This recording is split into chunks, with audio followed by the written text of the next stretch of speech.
Follow your dreams, because you never know when you might end up on a panel with the people that you idolized as a child and get to play in the same sandbox. Follow your dreams, whatever that is.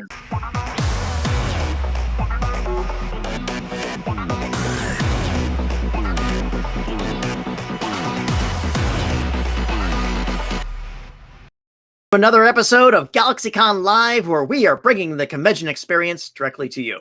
And today we are joined by 8 amazing actors who have given voice to the characters that have collectively compelled us to ask, Ma, can we get some of this? Ugh. So without further ado, let's go down the grocery and toy aisle and see who we find.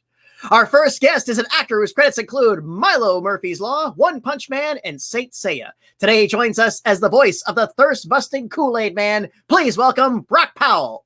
Oh, yeah! Oh, yeah. How you doing, Patty? I am good, Brock. How are you? I'm hopped up on sugar, and I'm ready to do this. I think we could crank this 45-minute thing out in 5 to 10 minutes. I've got so much high corn fructose going through my veins, which, you know, a lot of people always ask, is the Kool-Aid Man, is he the mixture, or is he the water, or is he the jug? And the truth is he's the powder. He's the sentient. I'm answering it here first. Yeah, he's the sentient powder.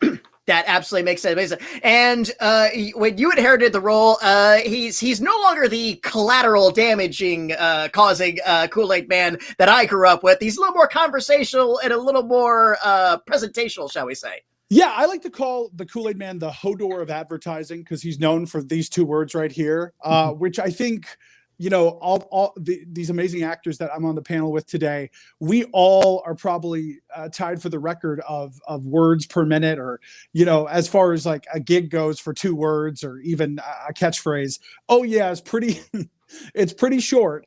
Yeah, they recently have been going through a lot of changes with the Kool-Aid Man. So it's a lot more about being active, a lot more about jovial, less about house damage. Yes. And in fact, the last spot that I did that had me crashing through a wall was actually with Flo from Progressive, and we were selling home insurance. So, that's right. That's absolutely right. Now, what era did you, Kool-Aid Man, did you grow up with? Oh, so Frank Sims, who I've followed. Frank was my Kool-Aid Man, and I don't think I have any images of his Kool-Aid Man, but the one with the Hawaiian shirt that's open. So Razzleberry, the one with there was a really bad wonky CGI party house commercial. I remember. Yeah. You remember? And the pool's the shape of the Kool-Aid pitcher. Yes. And the Kool-Aid Man comes out, and it's kind of this weird, like, just this weird sort of 90s thing. And it was that really deep, oh yeah, which they have since kind of gotten away with a little bit. Yeah, see, my Kool-Aid Man was, again, the Hey Kool-Aid, destroy, but also the song. Here, da da da da. Well, I was a Kool-Aid wipes out thirst for you, a thrill, crush a bag of boba with a big bright smile and a fun taste. That was the 70s version. Yeah, which dates me. Richard Berg was that Kool-Aid Man. So there's been 4 of us so far: Pat Duke, myself, Frank Sims, Richard Berg, and it's really one of those cool things being a legacy character, because all these guys are, with the exception of Richard Berg, are still around, and it's a really cool to share that. And someday I'm going to pass the picture on to someone else. I think it'd be cool if they did. I like that. Pass the picture. I think it'd be cool if they did like the Colonel Sanders thing, because my thought would be, you've got the Kool-Aid Man in the picture, so why not have a bunch of different people? And I'm talking like, you could have a Kool-Aid woman, a Kool-Aid person. You could have all sorts of different actors, and they just open the powder, change color, become a different voice, kind of like the Colonel Sanders thing. I'm all for it. Let's hit the Twitters and make that happen. Boom. To the yeah, indeed. And speaking of our next guest, he is an actor whose body of work includes Winnie the Pooh, Adventures in Odyssey, and the highly underrated Pirates of Darkwater, a show dear to my heart. Today he joins us as the voice of Ernest J. Keebler, a.k.a. Ernie. Please welcome Andre Stojka. Oh, well, thank you very much. Great to be here on this great afternoon. Oh, good to have you, Andre. How are you? I'm fine. I'm kind of in my Ernie Keebler mood today. He's a kind of a sincere fella, and he goes through a lot of work. You know, it's hard to be an elf and make cookies that are a little bit bigger than you are. And so what he has to do is employ all kinds of mechanisms and techniques in order to do that. Sometimes I get my fellow elves along with me, and we pick up maybe one on each corner of the cookie, and we take it over to the thing and dip it in, and we get a little chocolate on it, which is pretty good. And then we put it on a conveyor, and it goes off to another elf who puts it in the box. It's a simple mechanism. We do them one by one, but but we enjoy it. It's made with love. That's right. Oh, Andre, it's such a pleasure to have you here. And just real quick, when Super Friends was retooled in the Superpowers team, you appeared as you gave the voice of my favorite Batman villain, the Scarecrow, in one of what's still considered the best episode of that run, The Fear, when the Scarecrow confronts Batman with his parents' death, and it was a great reading of the character, and thank you for that performance. Well, I don't even remember doing it, so That's fine. Trust me, you did it. It's well remembered. Well, I'm glad you're telling me that. It really makes me feel good. I know I see pictures of the Scarecrow, and people write to me all the time that they like it, but it's been a long time since that has taken place. Well, like I said, in the meantime, I've been traveling through the 100-acre wood and doing all kinds of other things. Absolutely, Owl, of course, beloved, and your work on Adventures at Odyssey. Just yes, Owl, of course, is a man who's full of himself. Flying up here in the tree, looking down at the forest. It gives one a sense of awe when one sees little bears coming around. Stupid Indeed. bears. Indeed, Andre. Once again, thank you for joining us. I've got chills, Andre. Right in the childhood. That was great. And also, speaking of Adventures in Odyssey, our next guest is an alum of that as well. She's an actress whose body of work includes Ring Raiders, Jungle Jam, and Friends, and she's been the host of Adventures in Odyssey since its inception. Today, she joins us as the voice of the fashion doll form and video game form as Renaissance woman Barbara Millicent Roberts, better known to her friends and fans as Barbie. Please welcome Chris Anthony Lansdowne. Hi, everybody. Hi. Hello, Chris. Thank you for joining us today. You're welcome. I love being here with you guys today. Oh, it's so. I wore my pink shirt. It's pink, very much so. And the voice of an icon to many young girls and a few young boys as well. I was friends with some guys like that too. And again, thank you for your contributions to that. And it's interesting too, because I think when you got the role when Barbie was really beginning to be modernized and really coming out of just this blank, a man's ideal to being the professional astronaut Barbie, surgeon Barbie, Olympic Barbie. I think there was a diplomatic summit Barbie at one point. So, well, it's funny because she talked a little before me, but then they kind of established a real voice for her right around 1994. And I was the kid on the floor who used to play with my Barbies with my sister, and I get to be her. And it was exciting because at the time, that's when they had the 1994 earthquake in Northridge, and I was set to go to an audition. Didn't know it was for Barbie, just knew I was going to audition for a doll. I couldn't go to Mattel because of all an earthquake was going on. So the director said, "Can you just audition on the phone? We have a feeling let's see how you sound." I'm on the floor with my phone in an earthquake going, "Hi, it's me, Barbie. You look cool." And I went, "Can I do it again? I'm really nervous." Literally said to me, "No, we like how you're sounding. Can you come tomorrow to Mattel?" And I went, "Yeah, I can come. Who cares? There's no running water or anything. I'll just be there, okay?" Wow.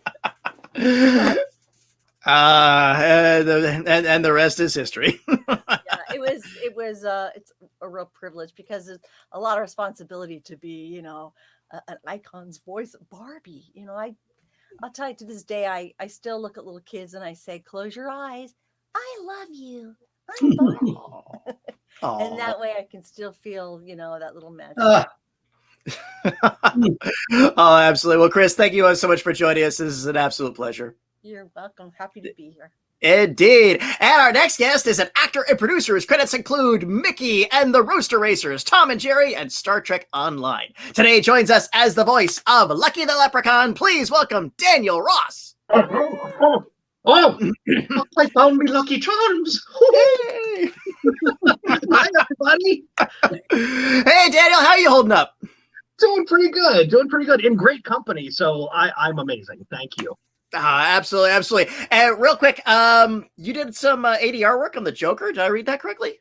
That's correct. In the first 30 seconds of the film, there's some radio chatter going on while Joaquin Phoenix is putting on his makeup. And I'm one of those people on the radio talking about the conditions in Gotham City, which was just so cool. Because a long time ago, I actually got my union card being a stand-in for Joaquin Phoenix on the movie Ladder 49. So it was like, oh my goodness, it's on both ends. It's amazing. All right, that is pretty amazing. And of course, Lucky, the eternally tormented, beleaguered leprechaun. They're always after me, Lucky Charms. The Pink Hearts, Yellow Moons, which a couple years ago, a friend of mine, a sketch comedy thing, he did a crazy thing about how the Lucky Charms commercials like teaching kids imperialism, like the hearts and the diamonds, those are the geological, mineralogical resources, man, and just and all they taste delicious. Exactly. Oh yes, they absolutely do. Absolutely do. So, Daniel, great to have you here, boss. Thank you so much for joining us. Thank you so much for having me. Excited. Oh, absolutely. And our next guest is an actor whose credits include Avengers Academy, Iridescent, and Five Nights at Freddy's Ultimate Custom Night. Today he joins us as the voice of Toucan Sam. Please welcome Matthew Curtis. Yay! Through the North Loop! Matthew, welcome to the show. How are you? I'm great. It's good to be here. Sometimes I wonder why I'm here. Because you're the voice of Toucan Sam, and you've got a really solid career, and you are the owner of the Imagination Station, as you call it. That is correct, which, of course, is a reference to Adventures in Odyssey. We have come full circle. Yeah. I really like your perhaps a little inspired by this as well. A little bit. You could say that. So, no, it's all good. It's all good. How's your year been working out so far? It's been pretty good. It's been a year. Usually January slows down for us remote talent, but it picked up for me at least. I don't know about other people in my field and where I'm located or anything like that, but I was kept busy here at home. So. Hey, there you go. Busy. I love the traffic. Busy in this line of work is always good. Exactly. Busy in any line of work is good. And these days, you're absolutely right. All right, let's get busy with our next guest. He is an actor whose body of work includes Archer, Darkened Sky, and Red Dead Redemption 2. Today joins us as the voices of Frankenberry and the Blue M&M. Please welcome Rob Pruitt. Am I there? Yes, you're here, sir. You're here. Hey, buddy, how you doing? Hey, Brock, how you doing, dude? Good, man. Good to see you, Blue. How are you? I forgot to do my Gregory Peck for you the other day. So, all right, let's go on with the interview. Brock and I'll take this up on phone later. No worries, boss. How you been doing? And how's this guy working out? Frankenberry. Absolutely. A very wonderful, sweet cereal. I want to thank Pat Giles and Maddie Gallen for giving me that job. And it's an honor to be on this with Larry Kenney and Chris Phillips because they were my mentors. Well, you so honor thank you. You honor us for joining us today, sir. Thank you so much for being here. So much. Our next guest. Oh, what's that? No. Oh, yeah. I thought you had more questions about the Blue M&M and Leonard the Charmin Bear, but that's fine. Oh, okay. Well, we'll get to that when we get to the other stuff of it too. So let me get the rest of it. I'm just pulling your chain. Hey, Brock, take care. You FSU guys, I swear. Our next guest is an actor and singer and songwriter whose body of work includes Disney's Doug, Blue's Clues, and the voice of Face from Nick Jr. Today he joins us as the voice of Boo Berry. Please welcome Chris Phillips. Huh? Oh, hi, Yeah, everybody. right. Hey. How are y'all doing? We're good. Chris, how are you? I'm very good, thanks. Thanks for having me. Oh, Good to thanks. be with this crew of nutty boobs. Oh, my God. Speaking of booze. Boo. Well, It's blueberry. Blueberry, boo. So, Chris, I just want to say you may be the most dichotomous guest I've ever had here because your body of work, like I said, Blue's Clues, A Disney's Doug, and Face, these really gentle voiceover work you've done. Mm-hmm. And then we go to your collaborations with Dennis Leary. Right, the other end of the spectrum. Uh-huh. Yeah. I've known Dennis for many, many years and worked with him for many, many years. And I write songs for him and produce the songs and play on them. And you'll see me in the special, any of his specials, I'm there. And any of the songs, I'm always there. I will always have an eternal soft spot for the A song. Can we say that? What it is? Well, I think you can say it. I can't. So it's a body part, and we say it like 50 times in the song. It's a Tapper, and you can find it on YouTube. Absolutely, Chris. Thanks for joining us. Thanks for having me. Absolutely. And finally, last and absolutely not least, he is an actor, singer, and radio personality whose body of work includes Silverhawks, Thundercats, and Imus in the Morning. Today, he joins us as the voice of Count Chocula, Sonny the Cuckoo Bird. Please welcome Larry Kenny. Yay! Hey, everybody. How are you? Good. How are you, sir? I'm fine. I swear I'm here. I'm not moving though. My picture's not moving. He's a little stiff. How do you do that? That's amazing. Can you guys see me? Looks great. boy, I'll tell you that. Well, right now you're frozen in a smile, so you look good. There you All go. right, There you you're go. there. Larry, you're moving. You're moving now. So, Larry, real quick before we get to the breakfast cereal stuff, I and the rest of my generation, thank you as always for Lion-O and Thundercats. Absolutely one of the most seminal series of our generation, and just great adventure, great values, and great performances. Well, thank you very much. I've always been proud of the shows, and thank you all for watching them. No, absolutely. And let me just say this to our entire panel, all of you, thank you so much for joining us here on the GalaxyCon virtual stage. We are looking forward to the day when we can host you on our physical stages and get you all back in front of your fans. In the meantime, we have this format, and we are here on a very interesting umbrella subject, so I'm just going to throw this out. Often, and I'm sure you've all gotten this too, you often get asked, how do you become a voice actor? What tips would you give a voice actor?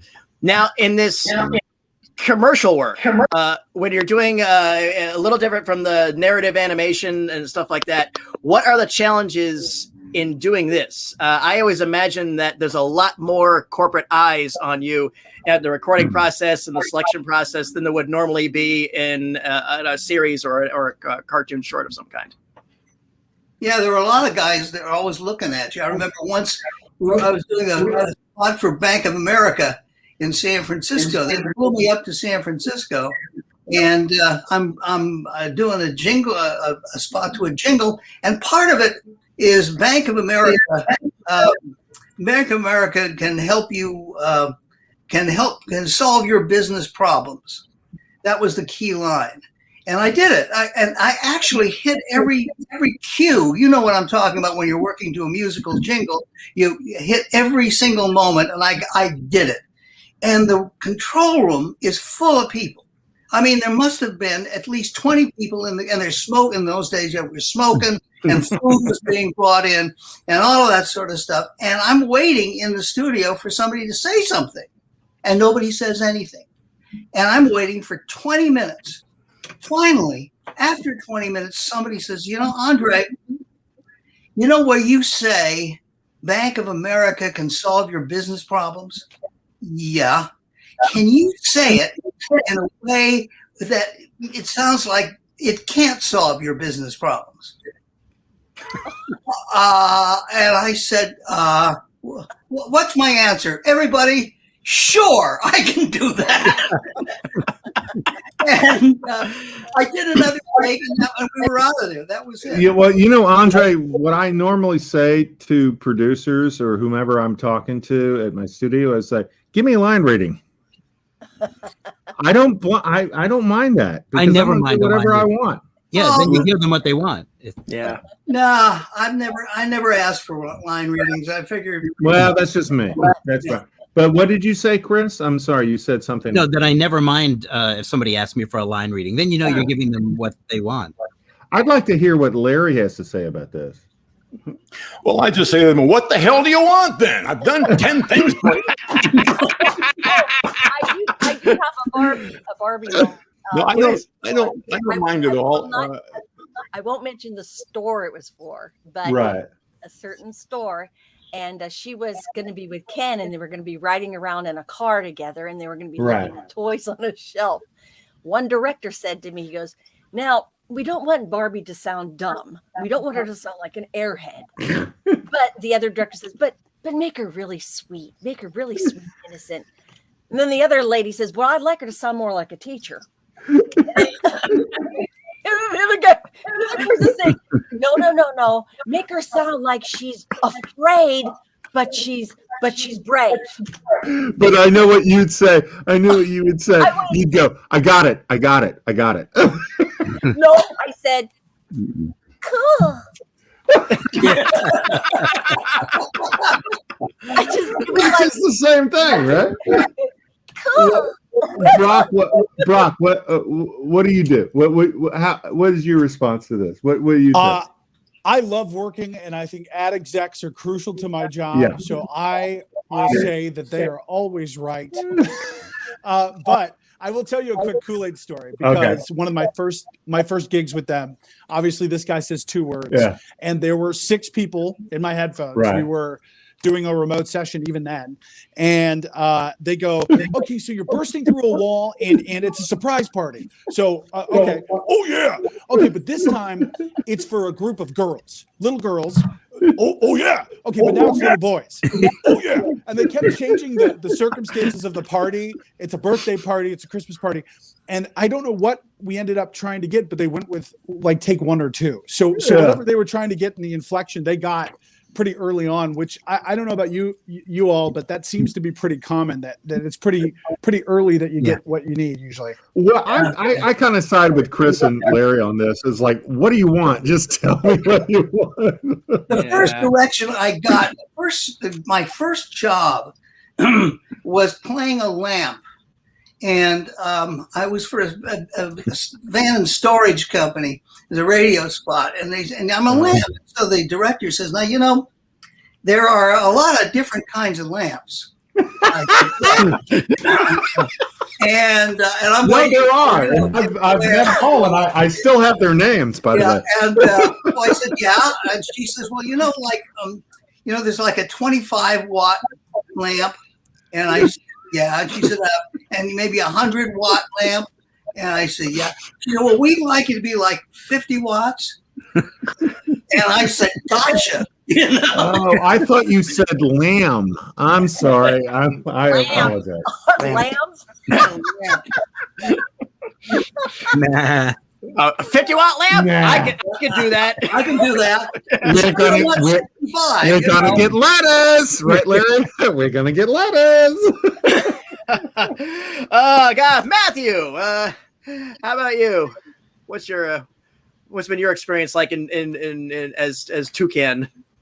Well, I mean, so for me, all my work is always remote. So I never really see the people unless they want to or they want to Skype or Discord or whatever, the kids are using these days, this thing, SteamYard.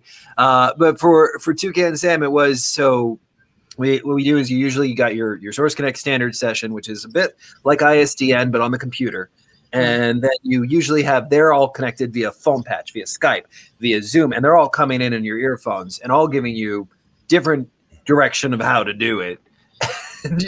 So we don't want him to be too old, but also he's ageless. So, keep in mind, and we want that sense of adventure, but not too adventurous because they are kids. And he needs to be friendly, but not too friendly, kids. And so it just come in. Okay, so and then you come in, you're like, yeah, we're going through the North Loop, and it was just a lot of fun. I from my own experiences, it seems like every person involved with the company in the room always feels like they have to throw something in there, regardless whether it makes sense or not. Just for appearances and not too much this, Yeah. Well, so when you said it like this, I like that way, but can we try it where you go up on the inflection and right in the middle? So I know you usually hit the beat here hard, really, but I want you to hear how that sounds. Okay, so yeah, I like that take. I like that take a lot. The strangest direction I ever had was, can you sound more purple? I don't know. Like, I don't know. What did you do? How did you become more purple, Chris? I said, I don't know. And like, I went, that kind of thing. So I'm doing it right now. I guess that's purple. Well, what? The last thing I'll say, I promise, and Larry and Chris. It's not the last thing he'll say. Yeah, and Brock will say, no, it's not the last thing he'll say. But the thing that I miss the most is being in the booth with a Chris Phillips and a Larry Kenny, because that's where I learned the most. And Brock, you and I have talked in the past about your mentors. And, I learned so much from both of these gentlemen. And what was it? Newton said, I stood on the shoulders of giants. Oh, that's cool. Very nice of you, Chris. Thank you very much. I appreciate it. No, that was Rob who said that. And by the way, my nephew Bub says hi, Larry, by the way. Let me dig myself out. Daniel, have I heard from you yet? I was just going to say, you have to ask permission before you stand on the shoulders of giants. Sometimes they like it, sometimes they don't. It just depends on pressure points, etc. What kind of shoes you're wearing, Yeah. Golf shoes, no. My experience with commercials, the Lucky Charms thing was incredible. I literally had quit my job. I was working overnights at Target managing the logistics process. So all the trucks coming in, freight going out, all the employees who were exhausted working 2 or 3 jobs, 10 p.m. to 8 a.m. every single day, so that I had my days free to audition and network. And the day that I said, my intuition said, it's time to move on. It's time to focus on voiceover. I said goodbye to everybody. I drive off the parking lot, and my agent calls me and says, you booked Lucky the Leprechaun. Oh, wow. So I tell everybody, I literally got lucky. That moment. And, as a voice actor, to lean into your intuition and as a creative to say, this is what I'm going to do for the rest of my life is a tough decision. You leave behind health benefits. You leave behind security with a regular job to go into an entrepreneurial type environment. So Lucky was a huge part of my career and a stepping stone to where I said, okay, the universe is giving me a sign that I'm doing the right thing. And so I jumped in the booth for the first time, and they wanted me to really emulate Doug Preece, who just had such an amazing voice as Lucky the Leprechaun. I grew up, with that voice in my head. And in fact, still in my head. As a kid, my grandparents, I'd go visit my grandparents, and they'd say, anything you want in the store that your parents won't let you have, you go get it. And I would always go to Lucky Charms, and I'd sit back at my grandparents' place, and I'd pick out all the marshmallows, and I'd put them into a ball, and I'd eat the ball, and it would look like I murdered a unicorn on my hands because of all the colors. And so I just had so many fond memories. And when I jumped into the booth, it was work. It was work. I had to not only emulate Doug Preece and try to keep it as uniform as possible for the voice, but I had to really channel that character. And when you channel a character, it's so much more than doing just an impression. So that was a real workout for me. And at the point where I'm singing the jingle, Frosted Lucky Charms, they're magically delicious. They're like a little more jiggle in the throat. And I'm like, you mean vibrato? What does that mean? Some people don't understand the adjectives that are used when you jump into commercials. more leprechaun-y. Yeah. Well, I had done a spot as Michael Buffer for McDonald's at one point, and they wanted, let's get ready to rumble. Well, because it had to be 15 seconds, they kept truncating it to the point where we didn't even do that at all. So commercials are very interesting in that respect. You never know what's going to happen. Well, I think everybody will agree. You can do voices, but you've got to be an actor. You've got Yeah, right. Well said. Well voices said. are just voices. It's the acting. If you ever want to get in this kind of business, get your acting up to speed, because that's well said. Every one of these guys are legends because they're good actors. Yes, absolutely so. And above the advice I always give to people real quick, it's just always, it's a marathon. It's not a race. Become a real actor, develop your ear, learn to listen. It's just as important. And I'm sorry, but they've already got people who can do pirate voices, and a Monty Python accent is not a British accent. Matthew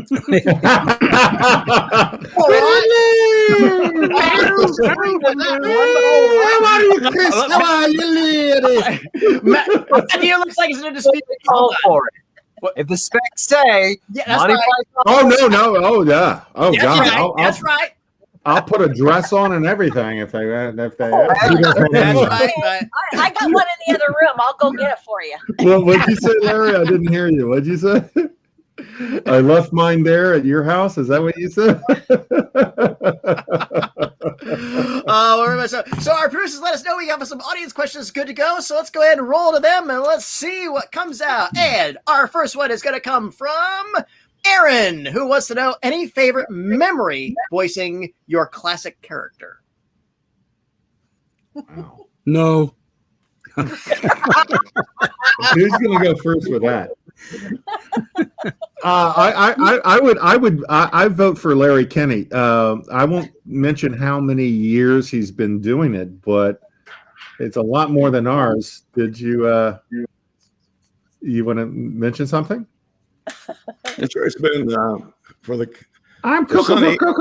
I'm Cuckoo. Come on. I can say one thing. A favorite moment was they had Barbie actually have her mouth talk with it opening and closing. That was the first thing. It was the mouth actually dropped and talked, and unfortunately, she came out at Christmas time, and it was their big moment. And I was excited and told everybody Barbie's mouth is going to open and close when she talks, and I had to record thousands of names. So when she talked, she would say all these little girls' names like Cindy, Linda, Mary. So we did 3 months of names. Big day came, Christmas morning. Barbie was right here in my hand. Her mouth got stuck. Everybody goes, what's wrong with her? And the mouth goes, and it just stayed there. It was like a disaster. I thought it wasn't my favorite moment, but it was a nightmare. Well, if anyone else doesn't want to go, my favorite was my first voiceover booking. It was at Saatchi. It was with Mr. Kenny and with Russell Horton and Bob Caliban. And it took all of 20 minutes. And I know Larry doesn't remember this, but it was my first voiceover booking. And it was in 19...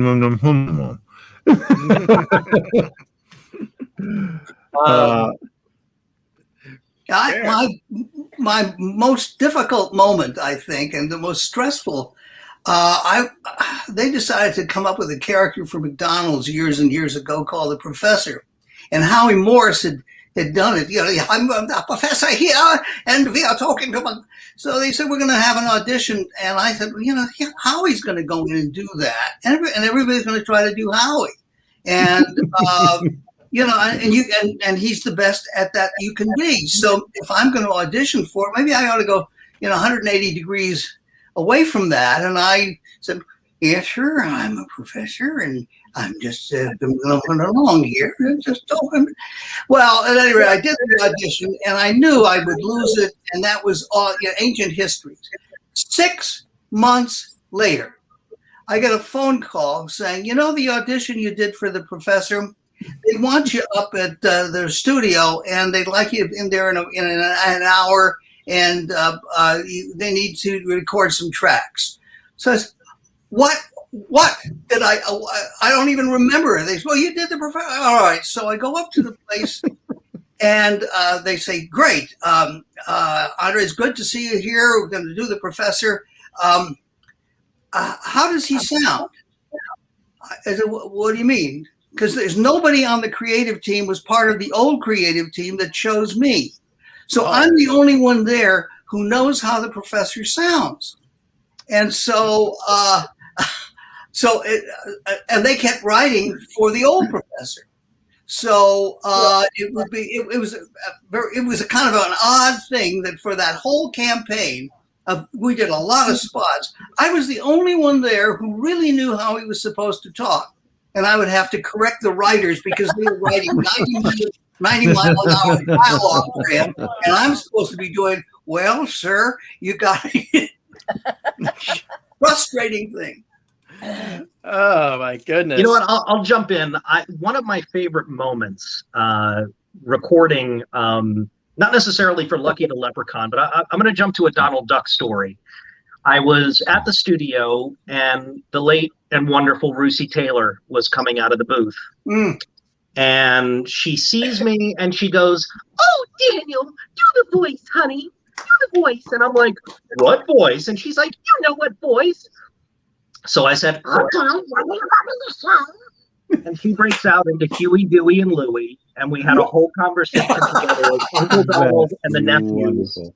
And as somebody who grew up with her in all of my entertainment, I idolized her so much. That was such a gift. That was such an amazing moment. And I will forever treasure that for the rest of my life. She was a great lady. Yes, she was. Very, very much. So bad, so bad. So, Matthew, how about you? Well, the story got in the feels. Anyways, so I guess maybe not necessarily recording for Toucan Sam, but I think one of my favorite moments because the whole session was brilliant and fun and was new, and it was really great being able to explore that and all that different stuff. But the best moment was probably when I was just sitting on the couch with my wife, and I have a bad habit of talking through movies, TV shows, stuff like that, because I just like to talk about what's going on the screen and what's going to happen. So you're one of those people. I'm one of those. We're watching Hulu. I forget what we're watching. And she's just like, all right, seriously, tonight, I don't want to hear you say a thing. And I was like, all right, I'm not going to say anything. So we sit there. Fruit Loops comes on. And I just go, and he starts laughing, and it was the best ever. It was just so weird because it was like so surreal. I was like, oh, this is happening now. I'm saying things now. But so now that's my new goal, is to eventually voice everything and then get away from it. Just leave the TV on. Yeah, just like, hey, I'm not saying anything. It's just the guy on TV. It's just that guy. That guy is on TV all the time. And Mr. Phillips, we haven't heard from you yet. Hi. Hi. What would you like to know? Best the same question on the table.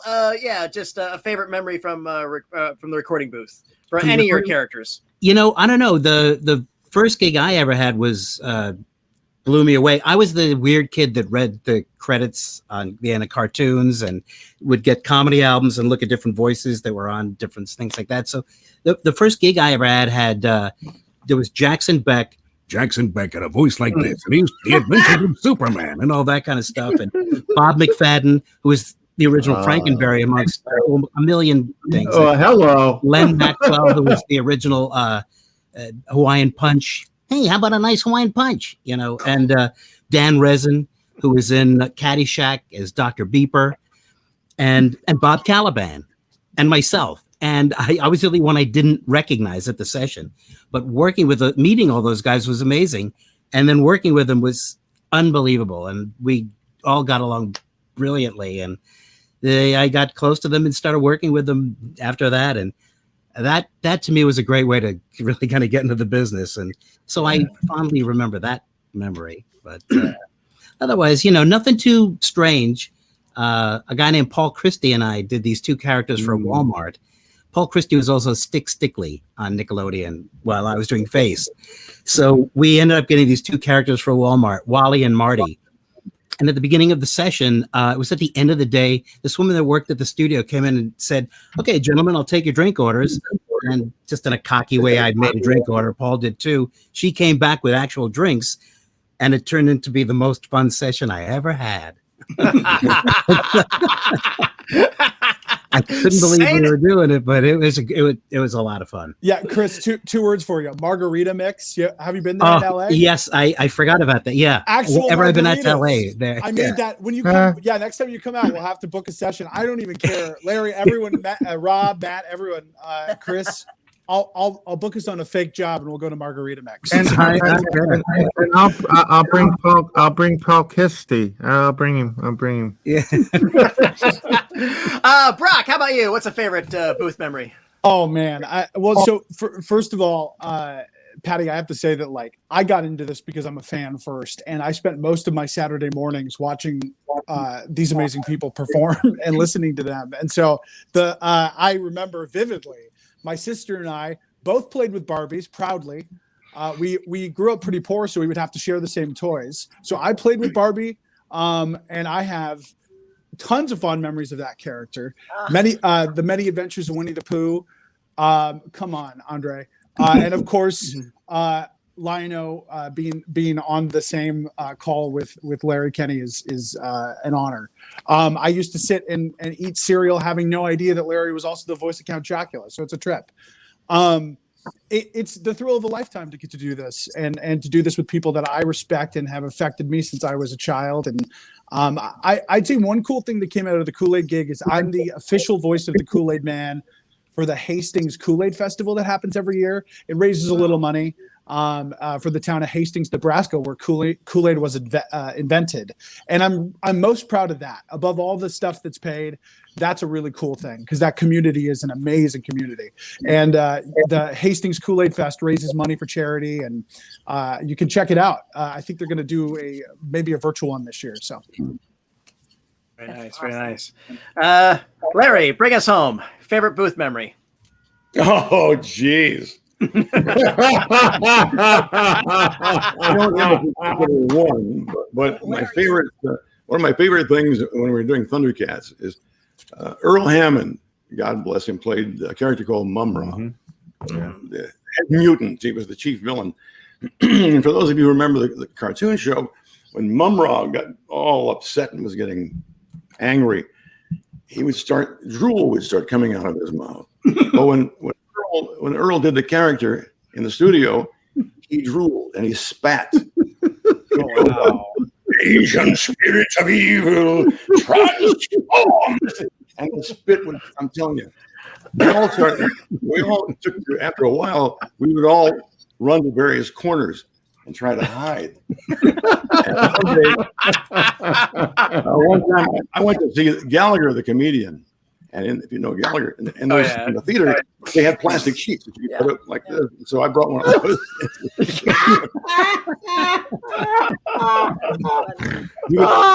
I knew Earl. Earl. You're right. You're absolutely right. As he was doing it, he would wipe his face like this and then throw it. Oh my God, Larry!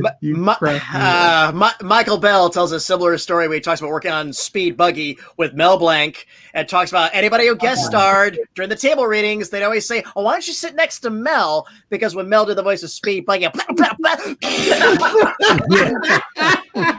sit next to Mel Blanc would get drenched in Mel Blanc's spit. And Alan Oppenheimer still has never forgiven Michael Bell. I'd be like, yes, imbue me with your powers, Mel Blanc. Save that. Let me tell you a real quick Larry Kenny story. And Larry, don't get mad at me, all right? Larry's a big Yankees fan. And my nephew was a member of the Staten Island Yankees. And I would get a suite. And you remember this, Larry? You and Tanner came out? Yeah. And my nephew was playing third base. And he told me afterwards, he said, everybody kept looking up towards the suites because they kept hearing, "Come on, Bob, hit the ball." I'm like, I know that voice. Who is that guy? It's a true story. You can back it up. Absolutely. I believe it. Aaron, thank you. That was a wonderful question. And GalaxyCon viewers, this has been my time with these icons of animation and advertising. Gentlemen and lady, this time has gone by so fast. Any final words for our audience before we all go backstage? Thank you for watching. Yes. Yeah. Yes. Be kind to others. Be kind to others. Throw strikes, hit homers. Follow your You have an uncommonly good day. Follow your dreams, because you never know when you might end up on a panel with the people that you idolized as a child and get to play in the same sandbox. Follow your dreams, whatever that is. Really, Well sir. put. Absolutely. Don't It has swat been. with your spurs on. I just want Alright, to say whatever. thanks to all the people on the panel. For me personally, thanks you Me guys. too. It's Thank fun. you, Yeah, it's everybody. good to Thank you, see guys. you again. God bless Thank you, you all. Chris. Thank you. Absolutely. Thank you all. It has And, been my. Bye. and See you Brock, I'll later. send you that picture of Frank Sims. It's been my absolute pleasure to serve you all today. Thank you all for joining us. Thank you for our audience for joining us today. And thank you, Aaron, for that great question. Hope to see you all again soon. Until then, bye-bye, everyone. Happy Bye, everybody. Valentine's Day. Take care. And please keep washing those hands.